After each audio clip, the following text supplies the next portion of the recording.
안녕하세요. 세상을 이롭게 하는 일에 관심 많은 승무원쌤 김용숙입니다. 임영웅 씨가 임영웅 씨가 연말 KBS 연말 특집 프로그램 We Are Hero 임영웅을 공연한다는 건 다 알려졌습니다. 10일 날 녹화 방송이 진행됩니다. 많은 팬들께서 이번 임영웅 씨의 We Are Hero 임영웅이 어떤 내용으로 방송될지 굉장히 궁금하실 것 같습니다. 그래서 제가 이번에는 이 방송을 왜 하게 됐나, 물론 그 의미와 그럼 이 방송이 어떤 내용으로 진행될 것인지, 그리고 제작 과정은 어떠할 것인지를 제 나름대로 한번 생각을 해봤습니다. 그래서 이 내용에 대해서 여러분들과 함께 공유하면서 제 생각을 말씀드려 보도록 하겠습니다. 시청하시기 전에 구독, 좋아요, 알림 버튼 설정해 주시기 바랍니다. 고맙습니다. 우선 이 프로그램은 임영웅 씨의 단독쇼는 어떠한 컨셉으로 진행될 것이냐, 그리고 그러면 이 프로그램 구성은 구체적으로 어떻게 구성할까, 또 임영웅 씨는 관객과의 소통을 굉장히 중요하게 생각하는 영웅시대를 향한 팬바버라는 그러한 평가를 받고 있는데, 관객과는 어떠한 방식으로 소통하는 프로그램이 될까, 또 가장 관심이 가는 게스트는 과연 누구일까, 그리고 시청률은 과연 얼마나 나올 것인가, 또 PD는 이 프로그램에서 어떠한 역할을 할까, 또 임영웅 씨는 이 프로그램 제작 과정에서 어떠한 역할을 할까, 이런 것이 다 궁금하지 않습니까? 그래서 이 부분에 대해서 제 생각을 제 나름대로 한번 말씀드려 보려고 합니다. 한마디로 이 단독쇼의 PD로 KBS PD의 역할은 굉장히 제한적이지 않을까, 저는 그렇게 생각합니다. 임영웅 씨는 뻔한 것을 싫어합니다. 뻔한 거 싫어합니다. 여러분들 영광극장을 보면서도 4.5회, 5회, 4회도 아니고 5회도 아닌 4.5회라고 편집을 해서 중간에 끊었습니다. 이런 거는 방송사에서 편집을 할 때 별로 사용하는 기법이 아닙니다. 그럼에도 임영웅 씨는 4.5회라고 그 제목을 또 달았습니다. 이와 같이 KBS PD는 철밥통 PD입니다. 그래서 그냥 안주하는 겁니다. 새로운 것을 시도하지 않습니다. 위험 부담률을 지려하지 않습니다. 그래서 KBS PD들은 완전히 공무원처럼 경직된 사고를 갖고 있기 때문에 창조적인 프로그램이 나오지 않고 KBS에서 시청자들이 외면하게 되는 겁니다. 여러분들 대체적으로 나영석 PD KBS PD였습니다. 서혜진 PD SBS PD였습니다. 김태호 PD 놀면 뭐하니 등 MBC 예능의 간판 스타 PD였습니다. 그런데 이들이 다 퇴사를 했습니다. 퇴사를 해서 나와서 사회적으로 각 방송국에서 혁혁한 공을 세우고 있습니다. 왜? 경직된 공중파라는 방송국에서는 실력을 발휘 못하다가 바깥에 나와서 이들이 실력을 발휘하는 것을 보면 임영웅 씨 이번 공연이 KBS PD와 아마 잘 맞지 않는 제작 과정에서 이견이 있을 수 있는 그런 부분이 있을 겁니다. 그래서 아마도 임영웅 씨는 이 프로그램을 아마 출연하기로 마음먹는 순간 본인의 의견이 많이 반영될 수 있도록 그것을 전제 조건으로 했을지도 모른다는 생각이 듭니다. 그리고 워낙 임영웅 씨가 대형 스타이다 보니까 KBS 측에서도 임영웅 씨의 의견을 상당 부분 수용하지 않았을까, 이렇게 생각이 됩니다.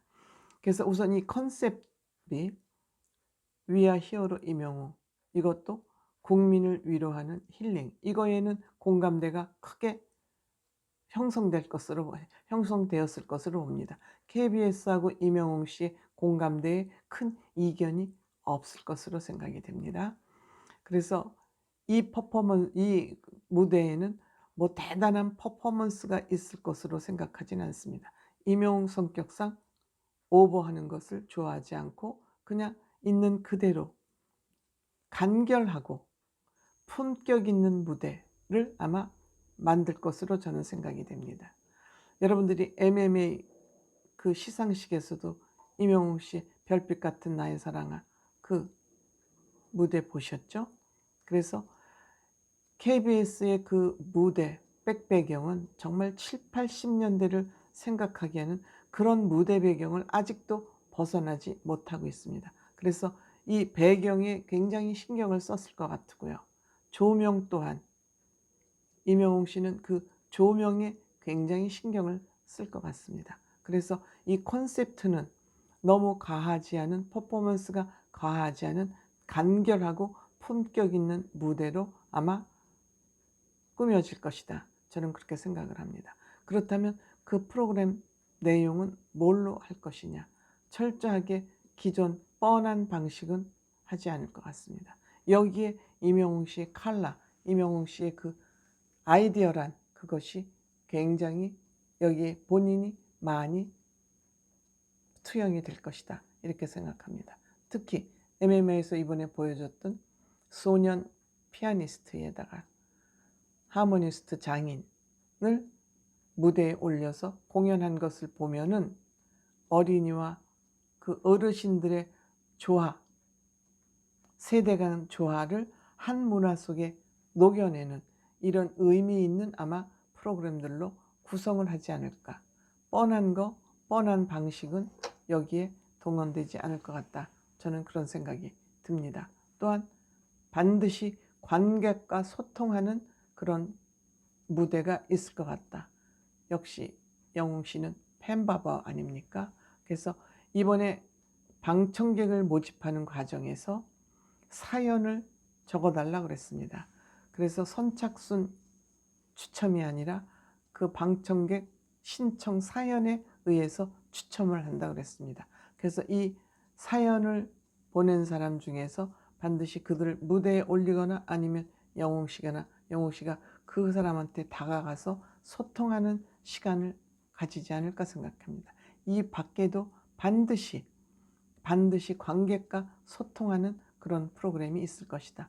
뽕따발 트롯 오디션 할 때 뽕따발을 할 때도 관객석으로 내려가서 그 장미를 주고 같이 호응하는 그런 무대를 만들었던 걸 보면 막 관객과 반드시 소통할 것이다. 이렇게 생각이 듭니다. 그렇다면 게스트는 과연 누가 될까? 이거 굉장히 관심 가는 부분입니다. 물론 뭐 게스트가 없을 수도 있지만 저는 임영웅 씨가 그렇게 하지 않으리라고 생각을 합니다. 왜? 우리 트롯맨 5는 어떠한 관계이냐? 하늘이 맺어준 형제들입니다. 그래서 어떤 방식으로든지 트롯맨 5가 게스트로 출연하지 않을까 생각합니다. 다만 영탁 씨가 여기에 등장할 것이냐 말 것이냐는 좀 관심의 대상이죠. 이 부분 저도 관심이 있습니다. 그 다음에 임영웅 씨가 소중하게 생각하는 대학생 동아리, 아카펠라 동아리들이 여기에 등장하지 않을까. 임영웅 씨는 지금 유명하지 않고 무명에 있는 그런 가수들의 노래를 불러서 역주행하게 하는 그런 무대를 많이 하고 있습니다. 또 감사한 마음을 전하는 그런 무대를 많이 했습니다. 본인이 노래를 부르는 순간, 본인이 그 가수의 이름을 입에 올리는 순간 그들은 단박에 유명해집니다. 그래서 아마 이 무대를 통해서 그러한 본인들이 임영웅 씨가 평소 알고 있는 숨어있는 인재들을 무대에 올리는 그런 역할을 하지 않을까 이렇게 생각합니다. 그래서 깜짝 게스트도 물론 있을 수 있겠죠. 이 깜짝 게스트는 시청률 상승을 위해서 필요하죠. 깜짝 게스트로 혹시 서른도 씨? 서른도 씨가 시청률을 올리는데 그렇게 많은 기여를 할 수 있을지는 이제 지켜봐야 되겠습니다만 방송사나 임영웅 씨에게 이 방송의 시청률은 굉장한 의미를 가지고 있습니다. 방송사의 최종 목표도 시청률 상승이고 영웅 씨도 이걸 통해서 높은 시청률, 제가 한 40%라고 얘기를 했습니다만 40% 정도의 시청률이 올린다면 이거는 정말 획기적인 역사적인 또 하나의 지표가 될 것입니다. 그래서 방송사의 의견도 게스트, 방송사도 나름대로 이런 게스트가 좋겠다고 생각하는 부분이 있겠지요.